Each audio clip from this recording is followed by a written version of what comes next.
मामले भी ना करवाए ये भी देने लगे भाई ये अल्लाह के शुक्र है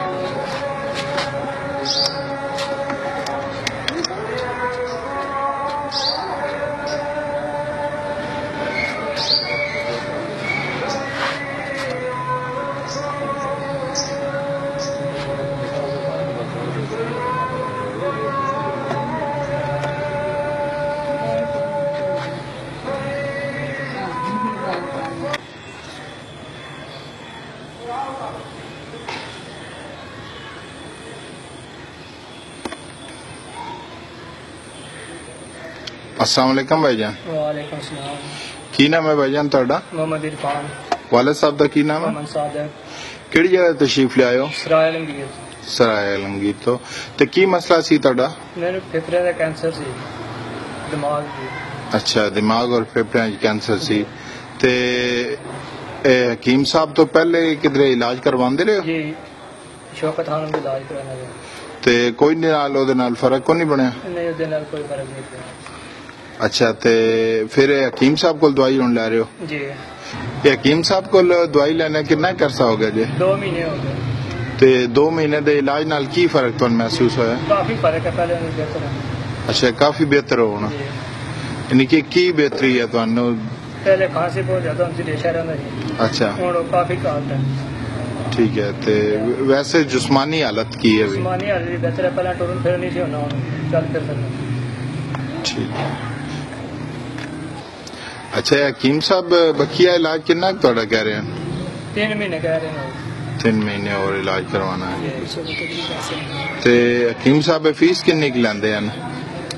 फीस नहीं ले रहे अच्छा, फ्री दवाई दे रहे हैं? जी फ्री दे रहे हैं। ठीक।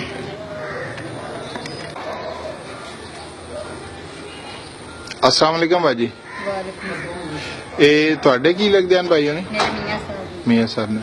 ਤੇ ਬਾਜੀ ਕੀ ਇਹਨਾਂ ਦਾ ਮਸਲਾ ਸੀ?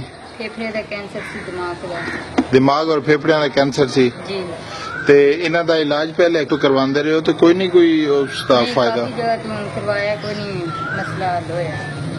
अच्छा, फिर हकीम साहब का पता चला? हकीम साहब को दवाई खड़ी हो देना थोड़े बेहतर है। अच्छा, हकीम साहब की दवाई नाल काफी बेहतर जी है। हाँ, काफी बेहतर है। ठीक है। ते 3 एक माह दा हकीम साहब और कोर्स इन्हां दा दस जी लिया हाँ, ना। एक ठीक ही है।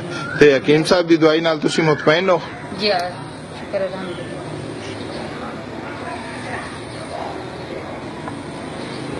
अस्सलाम वालेकुम हकीम साहब। वालेकुम सलाम रहमतुल्लाह वबरकातुहू। जी हकीम साहब भाई होनी ਤੁਹਾਡੇ ਜਿਹੜੇ ਇਲਾਜ ਸਨ ਕੈਂਸਰ ਦੇ ਮਰੀਜ਼ ਹਨ ਤੇ ਤੁਹਾਡੀ ਦਵਾਈ ਦੇ ਨਾਲ ਮਾਸ਼ਾਅੱਲਾ ਉਹ ਦੱਸ ਰਹੇ ਹਨ ਵੀ ਮੈਂ ਕਾਫੀ ਬਿਹਤਰ ਹਾਂ। ਇਹਨਾਂ ਦੇ ਬਾਰੇ ਕੋਈ ਡਿਟੇਲ ਦਿਓ ਵੀ ਇਹਨਾਂ ਦਾ ਕਿੰਨਾ ਬਕੀਆ ਇਲਾਜ ਹੈ? ਬਿਸਮਿਲ੍ਲਾਹਿਰਰਹਿਮਾਨਿਰਰਹੀਮ ਨਾਮ ਸੱਲੀ ਅਲਾ ਰਸੂਲਿਲ ਕਰੀਮ ਬਿਸਮਿਲ੍ਲਾਹਿਰਰਹਿਮਾਨਿਰਰਹੀਮ। ਜਿਸ ਤਰ੍ਹਾਂ ਤੁਸੀਂ ਤਸਵੀਰ ਦੇ ਵਿੱਚ ਵੇਖਿਆ ਜਿਸ ਦਿਨ ਇਹ ਆਏ ਸਨ ਇਹਨਾਂ ਨੇ कैंसर की वजह तो होश दुनिया की कोई नहीं सिर मतलब सिर का कैंसर और नॉन हैजिकल लिम्फोमा कैंसर फेफड़े का कैंसर थी और तकरीबन 2 महीने इलाज करने तो बाद माशाल्लाह ठीक है। देखो कितनी देर से खड़े ने पहले तो ये मतलब दुनिया की होश कोई नहीं और 3 महीने तो हो रहे ना तो बोल सर इस तरह किसी का मसला आका दो जहाँ मुबारक सदका अल्लाह ताला ऐब के तरफ फरमान दे। मेरा नाम हकीम मोहम्मद खान इस्लाम मलकवाल। मेरा फ़ोन नंबर 0343 55 56 718। मेरा दूसरा फ़ोन नंबर है 0336 71 52 535। इस्लाम प्रमोड हकीम मोहम्मद खान सिंह। किसी भी इस तरह का मसला आका दो जहाँ मुबारक सदका अल्लाह ताला का।